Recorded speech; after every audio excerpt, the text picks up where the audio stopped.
કાંતામાં હું શું કહું છું, આમાં ગાંઠિયા નાખો ને આમાં ગુંદી નાખો એટલે આપણે બધા છોકરાને એક વાર આપી દઈએ, બરાબર ને? હે એ બોલા ભાગતા આવી ગયા અહીંયા. એ શરબત નથી, એ બટુક ભોજન છે. હા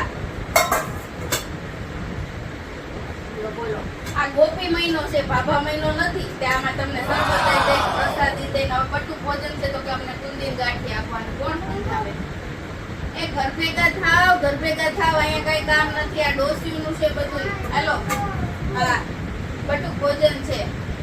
ખોટી કરો માંગને આ બિચારા છોકરાઓ રાહ જોઈને બેઠા છે. જો ને આ જો એક તો આ આટા મારે છે, એને ખાવા છે ગુંદી ગાંઠી. હાલો આપી દો બધાને ગુંદી ગાંઠી. ઘરે જાવ, ગળસવા જાવ ઘરે. હાલો ને મુક્તામાં કાઢો ને તમે ફટાફટ આમાં ગુંદીન ગાંઠિયા. આ ભાભલા તો નવરા છે, જ્યાં હોય ને બધે વાહે પીછો જ મુકતા નથી. આ છે ને